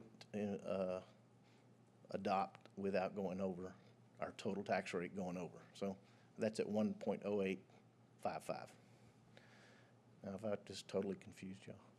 Well, so the choices are, we hold the INS rate, or because the amount was outside of that range, and we have to do the resolution, or we reduce it by 2.43? 2.43 cents is we would have to reduce it by 2.43 cents if we choose not to defease any bonds and include that as part of our debt that goes into the calculation. And the M&O is going down 5.1 cents on no matter what we do. That's a given. Now, what I will say, you're not approving the tax rate. You're approving the notice to go in the paper. What you publish in the paper is just the notice. Now, if you decide to go with option one, and we're going to possibly hold our rate at the higher INS rate, at the higher rate, you can adopt a rate lower than that when we actually come back to vote on August 22nd. So, you know, that's something to keep in mind too. So. All right, any questions or discussion on this? So Dobie, is the Vader rate 2.1 or 0.211? 300? No, that's the INS rate. Well, but the rate that would trigger a Vader. The INS rate, yes. On the INS rate. The M&O rate is 0.8742, and that's the same in either notice. The INS rate and the option one is 0.2356, which is the same rate we had this last year. That would be holding our rate there. And on that calculation, with that rate, if we defease $5 million worth of bonds, then our Vader rate will be 1.11. I've got that right here. I can't read it, but I've got it. But I did bring my glasses. 1.115499. So, if we hold at the 2356 INS rate, then our total tax rate will be 1.1098. So that will put us just under the Vader rate of 1.115499. So if we held the INS rate at 0.2356. Yes, sir. And did not defease the $5 million, it would trigger a Vader. But if we defease the $5 million, yes, we're able to keep the higher rate and avoid the Vader because we're defeasing the $5 million. Yes. Yes. What in simple terms, what we're doing is it's just enabling us, instead of having a debt service budget of about $36 million and some odd dollars, we will have a debt service budget of $41 million and whatever the change is on that. We're going to add that $5 million to that total debt service budget. And by doing that, when you run it through that calculation, the truth and taxation calculation, it pulls the Vader rate, the bottom result, it pulls it up to the 1.115499. So therefore, our total rate, 8749 plus the 2356 comes out to 1.1098. Just under that Vader. So if we go for the 0.2, if we do option one, that's setting the maximum tax rate for publication, but doesn't tie us to option one. It allows us to do option one or option two when we set the budget, When correct? you set the tax rate, when you come back, you can always adopt a rate lower than what you publish. You just cannot adopt a rate higher. If you do, that triggers a rollback selection. You can always adopt a lower rate. Now, if you went with option 2 and adopted and published the lower rate, then we're stuck there. Right. We can't adopt a rate higher than that. If we do, we will automatically trigger a rollback election. So this is a change since HB3. Yes. Since HB3 has been in place, have we been in a position where we had to defease bonds in order to avoid a evader? No, last year's calculation, the calculation came out so that we were able to adopt the rate we did last year without exceeding the Vader. Yeah, because our Just property because values of are lower, right? Yeah, the property values were much lower last year, but with these big increase in property values, it has really pushed those numbers in a different direction. So, Is that why, and maybe you've already answered this question, but I heard you say that the M&O was the M&O, it doesn't change. The M&O changes from last year, it's going down But we don't know 5.1 what's the change. cents. Yeah, but the state Right, sets but it says here on the notice, it says maintenance and operation is a 1.5% increase. Well, that's That's because of the way the legislature, the way they make you word things. It's a lower tax rate, but it's an increase in what you collect in revenue because you're of the collecting it property off a values are higher. Right, but that's what the general public is gonna Yes, focus on. it's very confusing, and that's, And pardon me almost for saying- every year, Julie, done that I way mean, on we'll be purpose. reducing the tax rate, and you'll see that exact notice, and it Right. always says, because when values increase, even though we've dropped it, it might be generating more money, and that's, Yeah. it will generate somewhat more. That's why we had to drop it 5 cents to make sure that it's not generating too much.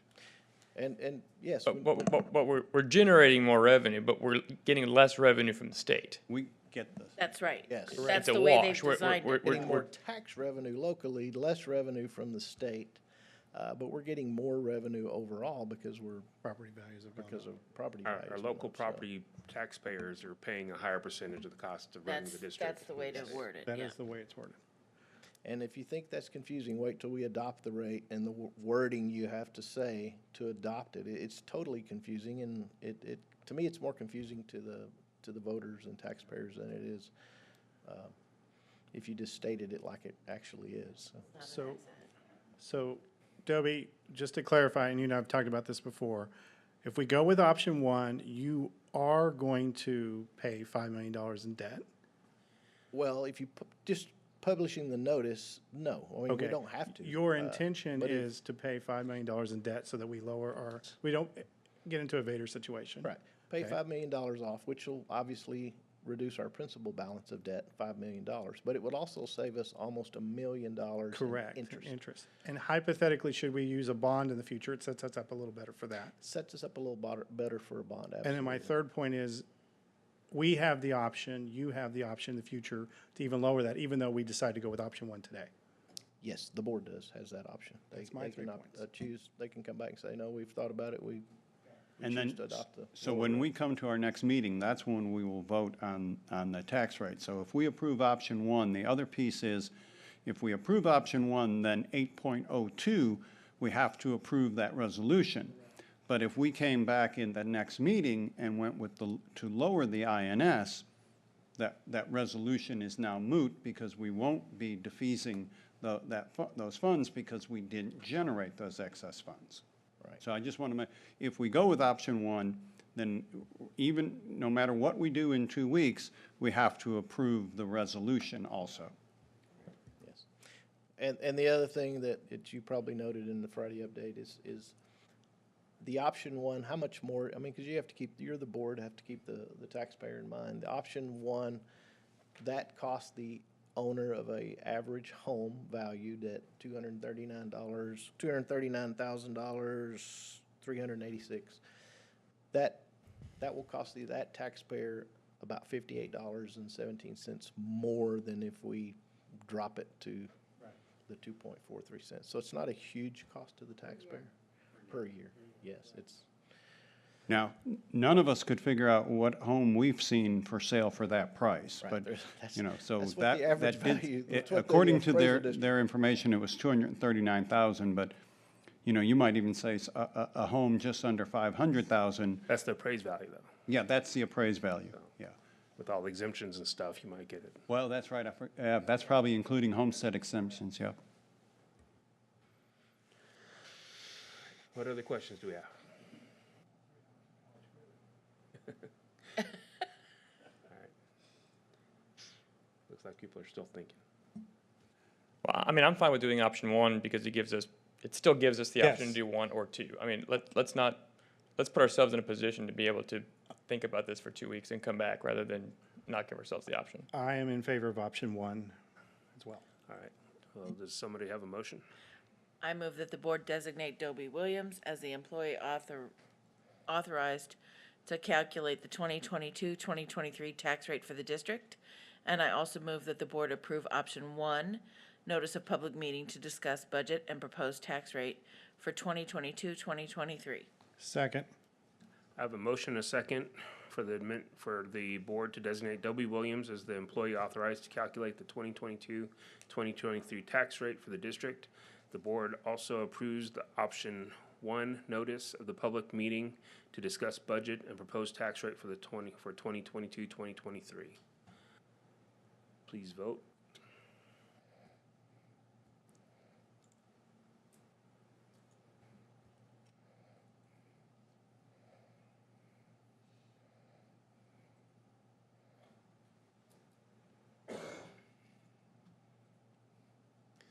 That motion passes. A public hearing and discussion on the budget and tax rate will be held on August 22nd, 2022. Notice of the public hearing will be submitted to the newspaper for publication on Thursday, August 11th, 2022. Budget adoption and setting of the tax rate is scheduled to be following the public hearing and discussion at the board meeting on August 22nd, 2022. All right, so since we went with option one, we need to look at 8.02, consider approval of resolution directing the defeasance and/or redemption of certain HEB ISD outstanding unlimited tax bonds.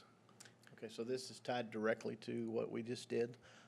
This resolution is going to give me the authority as the Chief Financial Officer to work with Hilltop Securities in determining which are going to be the best bonds for us to defease or redeem, and give us the best bang for our buck in doing so. And we probably won't do that till later in the year, perhaps February, March, April, maybe. That way we'll know how our tax collections have gone thus far. So, Yeah, so at this point, you're basically creating a fund for the Yes. defeasance fund. yes, and that's basically what a lot of people go, what does defease mean? Well, Yeah. that's complicated in itself, but it basically means you're agreeing to set aside funds to pay off debt at a future date. So if we do option one, this resolution is necessary. If we do option two, this resolution is not necessary. No. So does it make sense to table this until next time, until we figure out which option we're going to do? Is there any reason to, Well, we were time advised, frame wise, for the work that you're going to do this tonight? yes, because the notice that goes in the paper has that calculation in it of defeasing $5 million, so therefore, for that notice to be accurate, there was one of two ways they said we could approach this, and they finally decided this. I say they, Hilltop Securities, our financial advisor. We could have actually adopted a bond redemption order, which basically means you're saying, yes, we're gonna defease this amount of money in bonds, but there wasn't time to calculate all that and figure out which bonds were the best to do and go through that. So they said this was their attorneys. They ran this through their attorneys, through Parkhurst, can't remember their name, and they said adopting the resolution was the answer to doing that. Yes. Okay, but it still leaves the options open. It's still optional, Okay. and we don't have to, just because we approve the resolution to do it, doesn't mean we have to do it. I mean, Okay. and if we choose not to do it at the August 22nd meeting, then that will pretty much just null and void this thing, so. That's fair. All right, any other questions? I have a motion. I move that the board adopt a resolution directing the defeasance and/or redemption of certain Hurst-Euless-Bedford Independent School District outstanding unlimited tax bonds. Second. I have a motion and a second that the board adopt the resolution directing and defeasance and/or redemption of certain Hurst-Euless-Bedford Independent School District outstanding unlimited tax bonds. Please vote.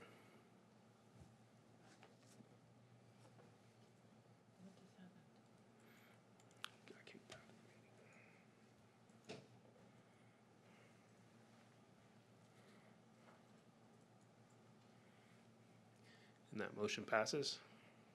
All right, consider approval of update to 2022-2023 staffing table. Ms. Tuttle? So tonight, we are asking for your consideration for 2 new units, both of which are for licensed vocational nurses, specifically to meet the needs of, very specific needs of students with special needs.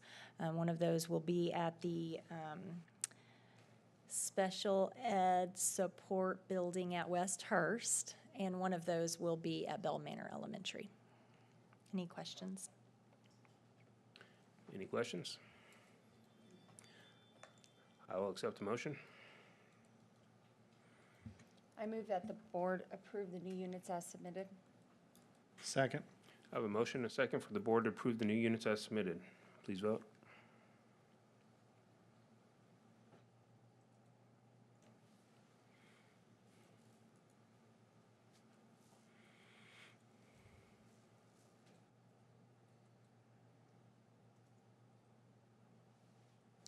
And that motion passes. All right, open forum number 2. Ms. Hollander? Nothing? All right. Okay, other business. Opportunity for board members to request items be placed on future board agendas. Yes. There's a couple things I kind of tying together.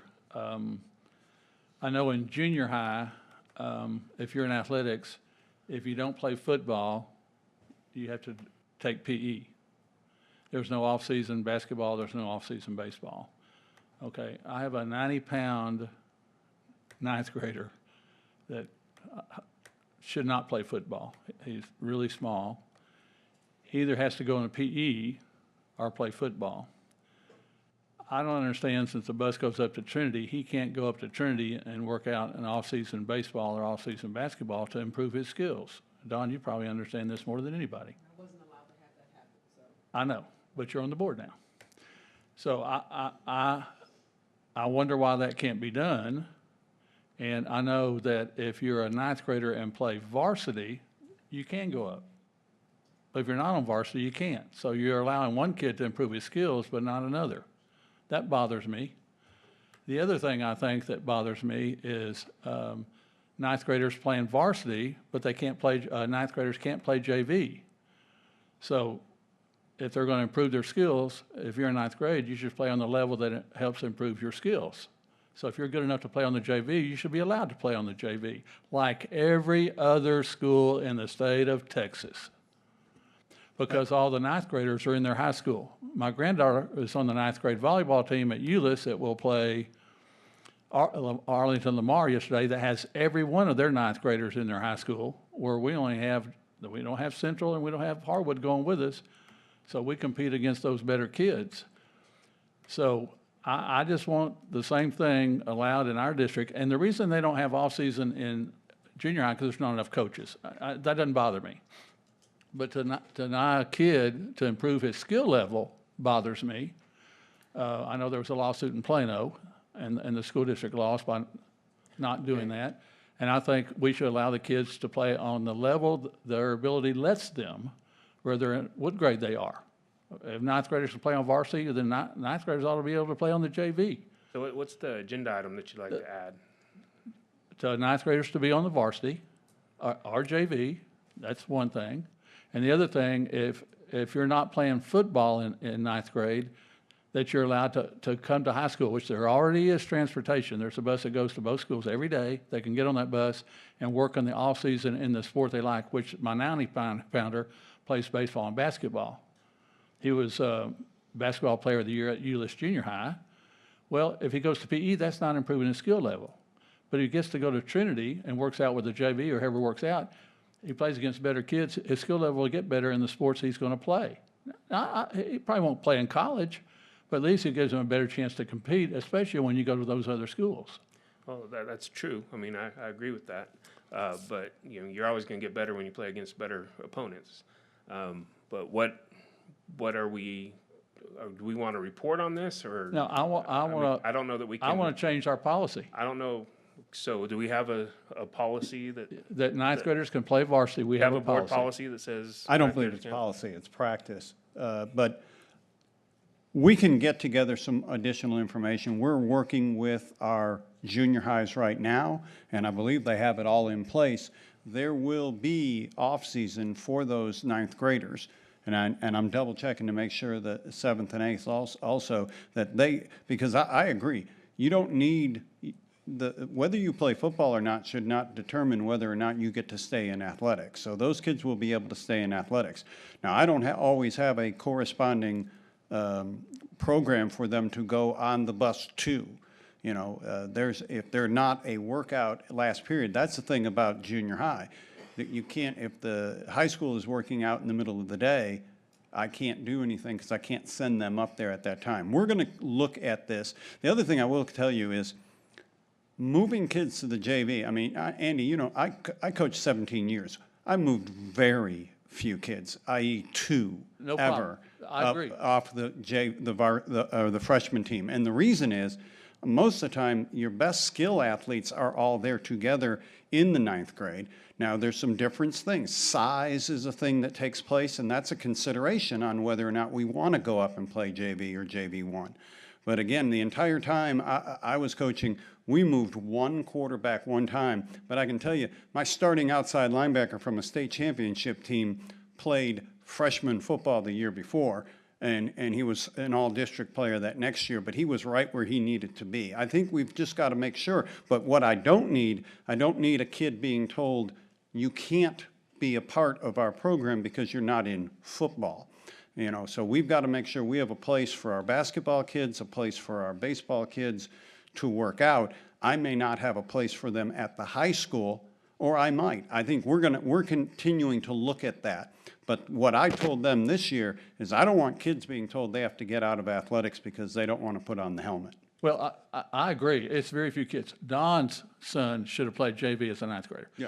And there's very few. And that's the thing. We do need to look at that on a case-by-case basis. It's not a wholesale deal. I agree. And but that's got, and you know how that goes. And it's a very difficult thing. When we say we imagine this as one or two kids, and then the next thing you know, I've got 100 of them. That's because, yeah, and it's just really difficult because it becomes a little ambiguous. But again, we have moved a kid or two. We rarely do it. And it is something I think for most kids isn't what they really need, but they do need to be working out. They don't need to be in PE. Yeah, we've had quite a few football players, ninth grader, play on our varsity and start. Yeah. In fact, I think there's 2 or 3 that's going to play this year on Oh, varsity. yeah, and last year there was Yes. I know at least one. But again, you know, they should have the option, if they can, and make the team. You got to make the team. Mm-hmm. If you can't make the JV team, you're not on it. But if you're good enough to make it, I think you should be allowed to be on that team, and we're talking about very few. But, Joe, isn't this all related to the conversation that we had several months ago about ninth grade and Yeah. how we made the decision as a board to go through this school year and make the decision prior to next school year? Yeah. Or am I dreaming that? No, and that's the thing. We're working on that, and this is an ongoing discussion That's that two we've different had. things. Two different No, things. I understand. That was a super team. Yeah. This doesn't have anything to do with super team. This is the conversation, if we're still in our current alignment and our current structure, how do we handle kids, and again, there's 2 things here. The kids who don't play football in the fall, and then kids who want to move up to off-season. But again, what we've run into is when I don't have an off-season for them. And so we're looking at different options. How do we, best take care of our kids? Also get everybody where they really need to be. And then the long range is to continue looking at that super team option. Is that, and again, we tabled that when we saw so many tentacles, and we are still working through all those. Andy, I had to correct myself. 7th and 8th grade he didn't have an option but to play football, but ninth grade, they did allow him to go to Bell on the bus and work Whoa. out with the varsity team. I didn't know that. All right, so. Of course, that was on the Bell side, excuse me. Yeah, so this is about adding an agenda item. So do we have an agenda item we want to add? Is there a report you want, or? I can work with our superintendent. Yeah, right now, I think, let me put together some information for a Friday update, and then if we still have questions after that. Okay, so right now, we're not going to add an agenda No. item. You're just going to I'm talk good. to, okay. I'm good. All right, so I there's no I need wish for a we would have second. voted on the super team because we're going to have the tentacles when we start anyway. Yeah, but That's that's a mistake not we made. going to be a board vote anyways. I know. We're not approving that as a board. That's a administration decision. Yes, but we could have made it policy. But yeah, Yes. well, yeah, you can always Yes, but talk we about making also policies, don't- but you also have to talk about what lines do you want to cross in terms of what should be administrative and what's board policy. And Right. we don't go and completely change the operations of a athletic department because, We have a kid on the team. because we got board policy going. Well, I don't have a kid on the disrupts- team. I have a kid that's going to be in PE. It just disrupts too many things, so, we have to kind of stay in our lane too. All right, any other items?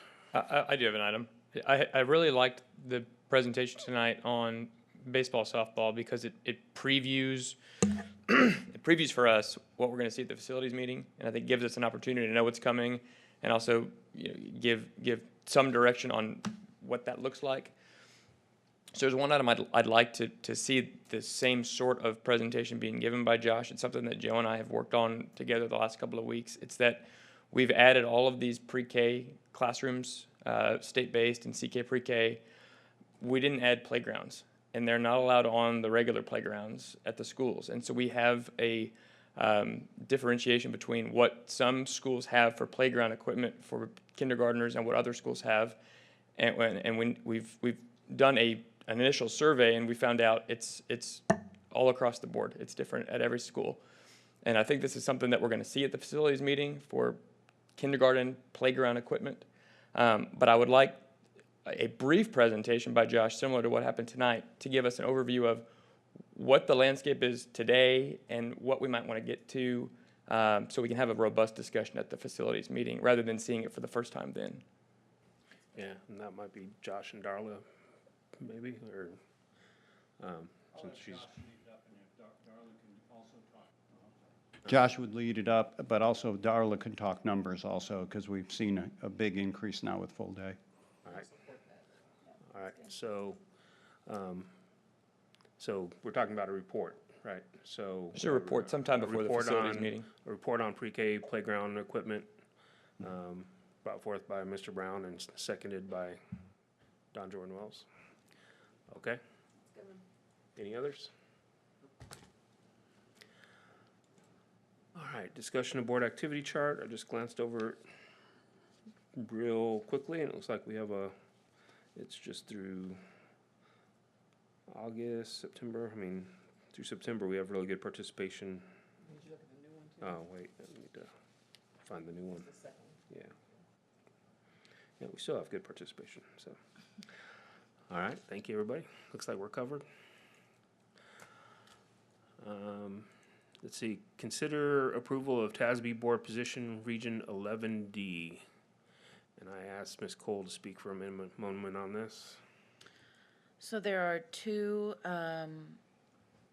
people that are running for Region 11 Position D. Mac Belmontes is from Lake Worth ISD, and Steve Newcomb is from Eagle Mountain, Saginaw ISD. I don't know either one of them well, but I do know, I have had a conversation, Dr. Ballou knows Stephen Newcomb from Eagle Mountain, Saginaw ISD. So that would be my recommendation. All right, any other discussion on these two candidates? What is his term? These are 3-year terms that, That one is For the 22. It would be 2024. 2020, it would start this year, 2022? oh, I'm sorry, this is a replacement for, it's a 3-year term, but 1 year has been served, so it's a 2-year, not, whatever they call that, expiring term. Yeah, Yes, thank you for that clarification. yeah, this is a seat that the previous occupant lost her seat, so. All right. There aren't any other questions. I'll accept the motion. I move that the board approve the endorsement of Stephen Newcomb from Eagle Mountain Saginaw ISD for the TASB Board Position Region 11D. Second. I have a motion, a second, that the board approve the endorsement of Stephen Newcomb for the TASB Board Position Region 11D. Please vote.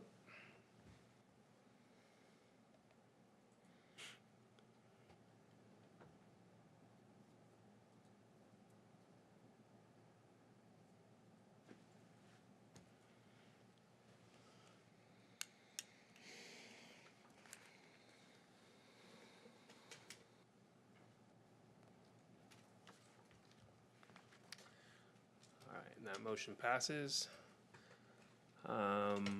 Let's see, we do not need a second closed session. And so I will accept the motion to adjourn. So moved. We are adjourned.